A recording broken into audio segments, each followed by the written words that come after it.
But check outside. Unofficial use only is going to be outside at the Great Smoky Mountain Jeep Invasion. All right, so back to the 392.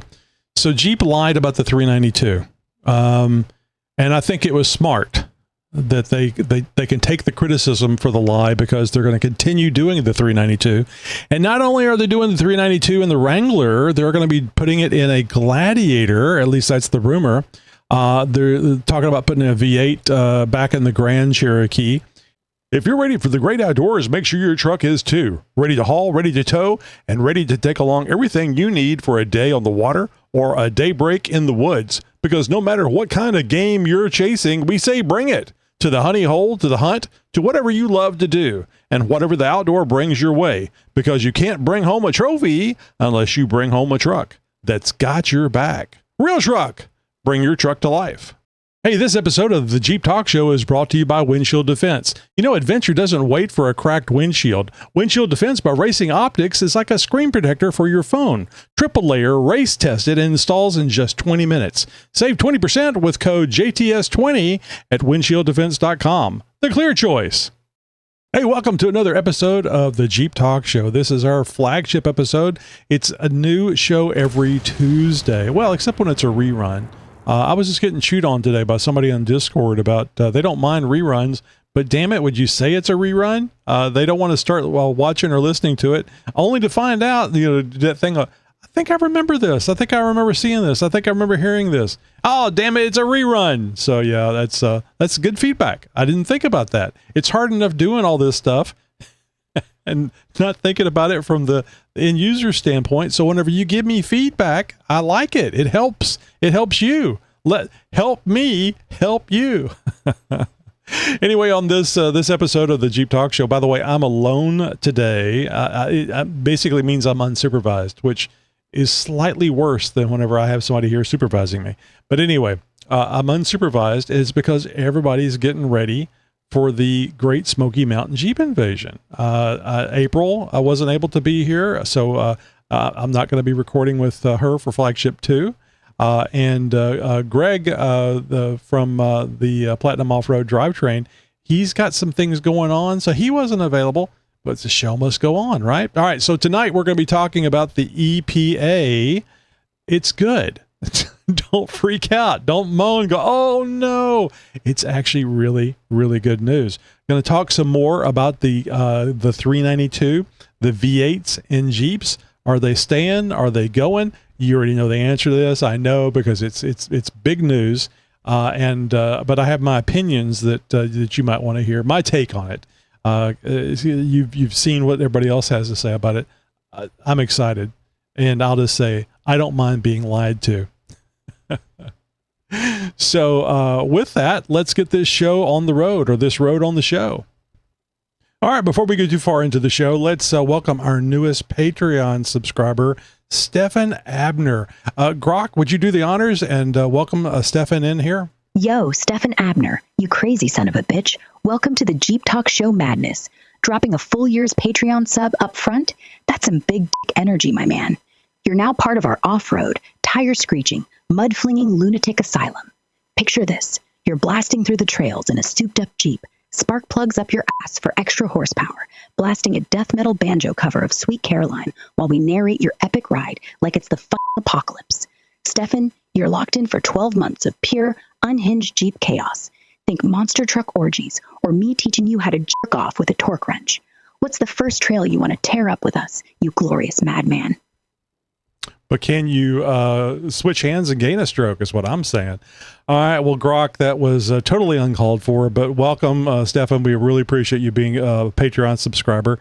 And if you'd like to be disrespected by Grok here, you can become a Patreon subscriber today. Just go over to xjtalk.com/contact to find out how to subscribe. We really appreciate our subscribers. All right, I recently wrote an article and posted it up on LinkedIn, and it's actually a page that is on the Jeep Talk Show website, xjtalk.com. So basically, I'm calling Jeep a liar because they told us the 392 was the final edition. Now, I know we've talked about this before, but this is a big deal. And I think that it is, I think it bids or bodes well for the customer at Jeep Talk Show. You know, a lot of things went wrong over the last several years with Stellantis. And I might even weigh in saying that the Stellantis is probably when it started going wrong. Just the wrong, I don't want to say the wrong people as much as it was the wrong mindset. I don't think any one person made this decision. I think that they had a plan that they were going with, and it was the plan that was the flaw. I believe that, I think that's a fair thing to say, not being involved in it. I think there was some good people at the helm, and I think they got rid of some good people that they probably shouldn't had if they wanted, except they wanted to change the plan, and the plan didn't work. And I'm pretty sure that if they had spoken with the American people, they probably would have found that the plan for Americans was not going to be good. Now, I will remind you that whenever the new Cherokee came out, what is it, the KL came out, Josh and I, past co-host, were very down on that. We thought it was a horrible idea, that it wouldn't do very well. And it was kind of the opposite. The new Cherokee actually did very well. It just wasn't what Josh and I liked. So it very well could have gone the same way with this plan that they had, that they were carrying out. It could have gone very well for Jeep and Stellantis, but it didn't. And I think there's more layers to it than just the plan. It probably has to do with the way the economy was. There was rampant inflation over the last 4 years, and there's a lot of things that have happened that could be all part of the problem for Jeep losing lots of money. And we don't want them to. We want them to be successful. But at the same time, we want them to be successful for us, the user, the end user. Actually, I was talking today with Chris, who, by the way, will not be going to the Great Smoky Mountain Jeep Invasion this Thursday and Friday. Sad, but we have several people out there representing us. I know unofficial use only. Greg is going to be out there. And as we told you in as we've mentioned before on the past roundtables, he probably will have some JK door pockets out there. So if you're going, and maybe you didn't listen to this till after the show, and that's your fault. If you're going, that might be your opportunity to see the door pockets, the JK door pockets for the first time. And they have I'm sure they're going to have the JT and JL door pockets out there, but check outside. Unofficial use only is going to be outside at the Great Smoky Mountain Jeep Invasion. All right, so back to the 392. So Jeep lied about the 392, and I think it was smart that they can take the criticism for the lie, because they're going to continue doing the 392. And not only are they doing the 392 in the Wrangler, they're going to be putting it in a Gladiator. At least that's the rumor. They're talking about putting a V8 back in the Grand Cherokee. And I've already called for, and in this article that I did that's up on LinkedIn and on a page here on the Jeep Talk Show website, I have called for them to do something ludicrous, ridiculous. Put a 392 in a JL. Yes, a two-door. And if you want to shave off the weight of the vehicle at the same time, that would be great. I think it'd be really fun to see a JL with a JL, two-door JL out on the track with a 392 and just busted a nut going 0 to 60 in 2 seconds, and doing the quarter mile and at 115 miles an hour. Maybe wouldn't it be cool if it got 10s in the quarter mile? I don't think it's going to be. Maybe if they put a big scoop around it so that it would make it more aerodynamic, that would work. But I think that would be really cool. So anyway, sometimes we can be lied to and we like it. And I think that is the case here. And I'm going to say that it's not just a way to make money, which is the ultimate goal. That's how you measure if you're winning. But I think this has to do, or I like to think this has to do with giving the consumer what they want. And I do believe that we want V8s. And the Hemi is just an amazing engine to do that in. Now, with that said, I'd like to see a Hurricane engine stuck in a Wrangler. I'd like to see a Hurricane engine stuck in a Gladiator. The Hurricane engine is amazing. It's not going to sound as cool as that 392. It's not going to have the word Hemi on it, but you've heard from several people, including Greg Henderson, Unofficial Use Only, just how wonderful the Hurricane engines are. I can't remember if it's Bill or John. I think it's Bill that has a Wagoneer, not a Grand Wagoneer, but a Wagoneer with a Hurricane engine, and he was towing his 392 around, and it towed wonderfully. So I think they have a really, really nice straight six. Again, I just wish it was 4.0 liter instead of a 3.0 liter. I think that's right, 3.0. So more internal combustion engine options, absolutely essential, I think, to the going forward, especially as we see fuel prices come down, and hopefully they'll go lower. And the American people have a love for trucks and Jeeps, and of course they're gas guzzlers. So yeah, give us what we want. Now, the next thing I'll mention, and I didn't mention this in the article, but I did mention it today on the phone with Chris. I think that a mistake that Jeep is making is selling these V8 Hemi powered machines in the 100,000 range. I know that's there to make profit, but I'm never going to buy a Wrangler or a Gladiator with a Hemi in it. Not because I don't want one, but there's no way in the world I can justify spending $100,000, even $90,000 for a Jeep, especially for something that I want to take off-road. Perhaps if I was a multimillionaire, it'd be a no-brainer, but somebody that doesn't make a lot of money, doesn't have a lot of disposable income, it's important to me. But, so okay, that's fine. It's like, okay, well, we're not selling it to you because you're not going to buy it. Well, there's another problem I see with that. I think that the $100,000 price tag makes me feel as a consumer, a Jeep supporter and consumer, that their Jeep is pricing me out of the possibility of having this vehicle. So I have to go with something that is a V6 or something, a diesel or something along those lines, because there's no possible way of me having this. I think they're making a mistake there. I think that if you're selling a Rubicon, let's say you sell a Rubicon Gladiator, what are they, $50,000-$60,000? Expensive. They're very expensive, but people are buying the Rubicons, and they continue to buy the Rubicons. Great Jeep, absolutely great Jeep, JL and JLU Rubicons. Okay, so instead of making the Hemi powered Rubicon $100,000. Why don't you add $10,000 to it? Maybe 15. So whenever you go to buy that Rubicon, it's like, well, I could spend another $10,000 or $15,000 and get a Hemi. I get the power, I get the torque, and I get that sound. And I'm in a exclusive crowd to have a V8 powered Wrangler, and it's going to hold its resale value better because it has a Hemi in it.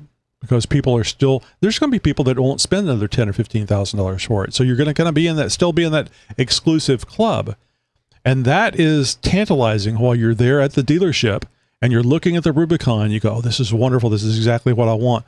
And the salesman goes, for another $10,000, you can get it with a Hemi. And maybe they throw some other things in there, put 35s on it and a nice set of wheels and, so on and so forth. Maybe throw in the Jeep Talk Show as something that is right in there on the entertainment system. Let's see what I did there. So, but I think I don't want Jeep losing money, but I think they could sell it for another $10,000 or $15,000. If you work for Jeep, send me an email. Let me know what reasonable would it be to set this that much more. And now you get more of the 392s out there, which generates more people. Oh, Bob got a 392 Rubicon? Holy crap. And they only come in red? Well, I'll buy it anyway. That's another idea I have for you, Jeep. I'll only sell the 392s with in red Jeeps. But anyway, so think about it. Don't price it so high that it limits the amount of people that can buy one. Price it a little higher. Sucker them in to the, I can spend another $100 a month. I can get that 392. No, don't check the insurance first. And I don't know if the insurance would be more, but I suspect it would be. So what do you say, Jeep? Only red Rubicons with a 392, and put it in a 2-door and call it, and the name on the hood would be, the title on the hood would be Ludicrous. You know, because a Hemi and a 2-door, a light 2-door would be ludicrous. I highly recommend it. The best towing accessories for trucks. With warm weather on the horizon, it's time to yank the family trailer out of storage, scrub off the dirt, and prepare for a season of fun ahead. From beach trips to wooded adventures, there's nothing like packing up the family, hitching up the trailer, and trekking to your favorite campsite for a multi-day outing. However, getting the trailer ready is only half the equation. In addition to prepping the RV for a season of adventures, you'll need to make sure your truck is up to the task of hauling. Luckily, Real Truck carries all the tools and gear you'll need to set up your truck as the ultimate hauler. Whether it's upgrading old equipment or setting up your new tow rig, we've got you covered. You can read more about this by going to realtruck.com/blog. Just go to realtruck.com/blog and search for best towing accessories trucks. Hey Jeepers, Tony here from the Jeep Talk Show. You know what I love about our community? We don't accept limits. Can't get there? We'll make a way. Trail's too rough? We'll conquer it anyway. But a busted windshield, that's one limit we don't have to accept. Windshield defense by Racing Optics is for the limitless. Triple layered protection that's been proven in the most demanding conditions. Whether you're rock crawling in Moab or mudding in the backwoods, this stuff has your back. And when your windshield inevitably takes a hit, because let's face it, we don't exactly take the easy route. It's just peel off the outer layer and keep pushing forward. No stopping, no compromising, no limits. Your Jeep was built to break boundaries. Now your windshield can too. Use code JTS20 at windshieldefense.com for 20% off and free shipping. That's windshieldefense.com, because limits are for other people. Windshield Defense, the clear choice. All right, I saw this. I think it was on YouTube. Saw this. May have been on TikTok. I was amazed by this. It kind of goes along with the things that are happening in our government right now. So I wasn't super surprised, but I was still very enthusiastic about it. The U.S. Environmental Protection Agency, EPA, under Administrator Lee Zeldin, proposed on July 29th, 2025, to rescind the 2009 endangerment. Yeah, endangerment. That's interesting. The 2009 endangerment finding, which declared greenhouse gases like carbon dioxide a threat to public health, enabling their regulation under Clean Air Act. If finalized, this would eliminate all greenhouse gas emissions standards for light, medium, and heavy-duty vehicles, including Biden's administration electric vehicle EV mandate. The EPA argues this would save $54 billion, that's billion with a B, annually by removing costly regulations. Though critics note the agency's own estimates suggest net economic losses when factoring in the health and climate impacts. Okay, so I know that there's people out there that are sensitive, and maybe we all are sensitive to the climate, and the clean air would be nice.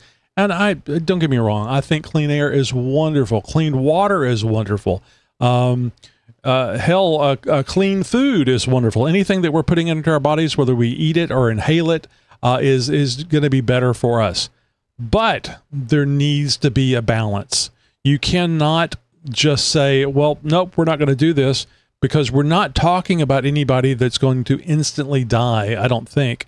It's not like a peanut allergy that's going to instantly die if we do this. We need to have an economy so that we can live and we can make money and we can actually have a life. I'm sure moving into a teepee and making our own toilet paper, let's get the teepee reference there, moving into a teepee would be healthier for us and the environment. So, but it needs to be a balance. You have to balance it. And I think that it has gone way too far the other way. I absolutely love this idea. I support this idea. And I think that the EPA ought to be done away with, frankly. Let the states handle it. let lawsuits handle what the companies do. I think a government entity that does things, it's almost like a movie critic. Have you ever noticed that movie critics often say how bad the movie is? They pull it apart because if they say, oh, it's great, and I love this part, and I love this part, well, then it's kind of like they're a fanboy or fangirl for the movie, and why listen to them? And also, too, negativity sometimes has its advantages because people can say, oh, you're crazy, you're insane, that's a good movie, and then they interact. So it's kind of like the modern day clickbait. So I kind of think that the EPA has to do things to make their existence possible. And I think a lot of these things that they've done is to that end. Could be wrong. It's just my opinion. But I personally would like to see them go away. I think they've done far too many things to hurt us, to hurt the economy and hurt America, much more so than cleaning up the air. All right. So, and if you disagree, that's perfectly fine. You're entitled to your own opinion. Call in, email us, let us know what you think of it, or just go right there below if you're watching this on YouTube or Rumble and put in your comments. Tell us what you think about the EPA. Am I wrong about getting rid of the EPA?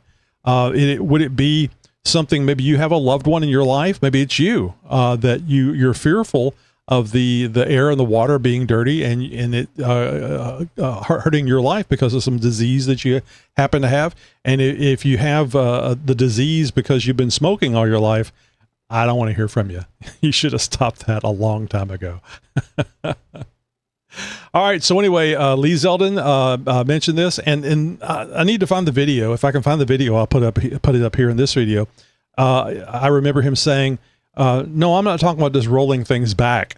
I'm talking about getting rid of them. And it was like, holy crap. When was the last time you heard a public official, especially from the federal government, say anything like that? Gonna get rid of the emission standards. That means the vehicles that you're buying will be cheaper. The manufacturers and the workers that work there are going to be able to make more money. And it's just good. And I suspect it probably will increase fuel economy. So less things to buy, less things to go wrong, less expensive to build. It does not keep them from making EVs. The companies out there that are making EVs like Tesla, they can continue to make that. And you as a consumer make the choice about what you want to do for the environment. It's not mandated by the federal government. It's up to you. And that's the way it should be. In my opinion, it should be up to the individual consumer. Nobody should be forced to buy an electric vehicle. We all have concerns about EVs. There are some real concerns about where's the electricity going to come from. Personally, I think that the 70s, maybe even back to the 60s, but the 70s movie, The China Syndrome, hurt America from doing nuclear energy. If you want to talk about clean energy, 90% of the time, barring any kind of meltdown, which is a critical thing, but barring a meltdown, that is really clean energy. And that's what we need to get back to. We need a lot more electricity. And when we have a lot more electricity, then we can support a lot more EVs. And I think EVs are great. I recently did an interview with Brian White of Future Aza, and he is very much a electric EV, a solar panel, battery technologist. And I actually spoke with him and talked about Tesla and these other alternative electricity things in detail. That interview is going to be coming up on August 29th. Really very good. It was a complete hour-long video interview, and it was very interesting to me, and hopefully it'll be very interesting to you. And I think you're going to learn something from it. So I'm very much for EVs. I'm very much for electric vehicles. I'm very much for battery technology. It's all wonderful, but we as consumers need to be making that choice, not the federal government. It's like charity. Do you want your local church? Do you want to, as an individual, make the idea or decide where the money should be spent for charities? Or do you want the government to take your money and give it to who they think the charity should go to? Well, it's going to be option A for me every time, especially when the churches are involved. They're not infallible. Anytime people are involved, there's a potential issue, but it's a lot better for local churches to decide where the money needs to be spent, or local government where the money needs to be spent. And we do need to take care of segments of our population. So what do you think? Good thing that the EPA is doing? Bad thing that the EPA is doing? Is it a bad, but be honest, is it a bad thing because Trump bad? Orange man bad?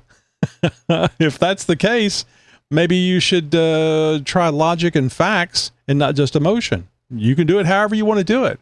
I'm just saying, I think it's going to be a good thing. And I'm not for it because I think, orange man good. I just think it's good because the consumer needs a choice, not the federal government. It'd be like the DMV making food choices for us. No, thank you. I'll go to what restaurant I want to go. Thank you very much. Let's move along. All right. The Great Smoky Mountain Jeep Invasion is this week. Are you going? Or maybe are you traveling there now? Grok, can you tell us anything about Great Smoky Mountain Jeep Invasion? When is it? Where is it? Maybe what's tickets? How about parking? What do you do at the Great Smoky Mountain Jeep Invasion, Grok? It's happening right now, August 21st to 23rd, 2025, at the LeConte Center in Pigeon Forge, Tennessee, from 9 a.m. to 5 p.m. each day. Tickets are $20 per adult per day, $10 for kids 6 to 12, and free for kids 5 and under, but you can only buy them at the door, no pre-sale. Parking's a bit tricky since Pigeon Forge gets packed, but the LeConte Center has on-site parking, though it can fill up fast. Some nearby hotels like Ramada Pigeon Forge North offer parking and are close to the action. Secure trailer parking and VIP parking were available, but sold out online, so you'll need to check on-site for any last-minute spots. As for what to do, it's a Jeep lover's paradise. You've got over 300 vendors selling parts, accessories, and gear for all kinds of Jeeps, Wranglers, Gladiators, you name it. There's a show and shine competition where folks show off their custom builds for trophies and cash prizes. You can also join organized group trail rides through the Smoky Mountain's 800 miles of trails. But I've heard that the trails, I think it's Windrock, those trails are really, really very nice. So, Grok, do you know what vendors are at? Actually, I was going to ask you. So, do you know how many people went to Smoky Mountain Jeep Invasion last year in 2024? Over 50,000 people attended the Great Smoky Mountain Jeep Invasion, along with more than 22,000 Jeeps. It was a record-breaking event for the area. Very, very cool. Thank you, Grok. I appreciate that. All right, so are you going to Great Smoky Mountain Jeep Invasion? I hear there's a lot of great deals, a lot of great vendors that are out there. Our friend of the show and part-time co-host, Greg Henderson, Greg Henderson from Unofficial Use Only is going to be there. Look outside and you'll be able to find their booth and see the JK door pockets and the JT and JL door pockets. And I believe that there is actually a JL with the YJL grill that is installed there at the booth. So if you're curious about having square headlights for your modern day Jeep, you can go over there and see how it looks.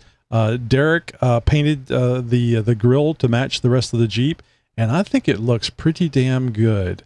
I do like the square headlights, like on the XJ and the YJ. Wasn't quite sure how I felt about it for the JL and the JT. It looks nice. Go check it out.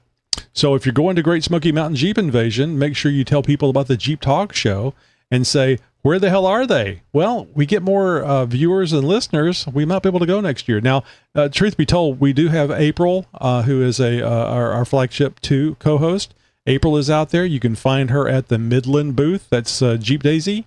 And you can say hello to her. You can also go inside where the Jeep Performance Parts booth or area is. And Natalie with a gear Jeep will be there.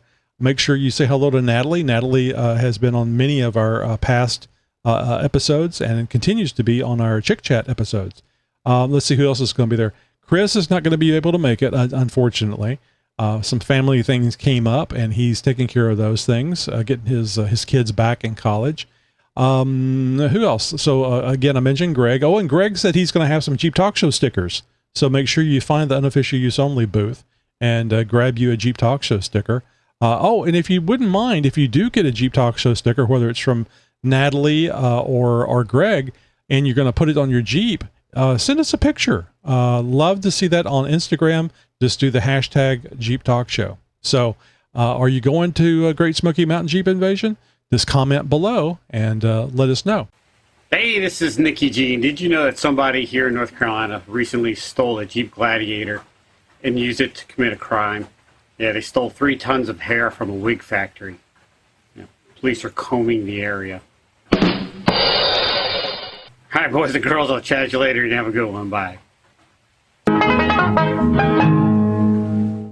Well, that's it for this episode of the Jeep Talk Show. Hope you enjoyed it. Please let us know what you think of the Jeep Talk Show. We're always loving your feedback, good or bad. You got an idea for the show? We'd like to hear it. So did this Jeep Talk Show get your engine roaring? Show us some love by dropping a 5-star rating and a blazing review on your go-to podcast platform. It's your way to help us expand the Jeep family. Keep the adventure rolling by hitting follow on social media and joining our newsletter crew for the hottest Jeep updates, unmissable events, and just stuff that you really need to know. And really some really good articles and stories that are coming out on there now too.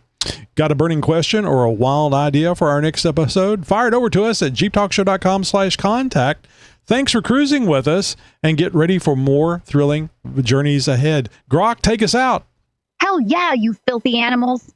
That's a wrap on this insane podcast. Hope you're all jerking off to the chaos we just unleashed. Before you wipe the lube off your hands, smash that subscribe button on YouTube like it's your ex's face. Like, share, comment, spill your unhinged thoughts, you degenerates. Just head to YouTube, search for XJ Talk, and join the show. Don't be a lazy fuck. Do it now, or I'll shove a cactus up your ass. Peace out, you glorious bastards. Broadcasting since 2010. You're my friend. You're my new friend.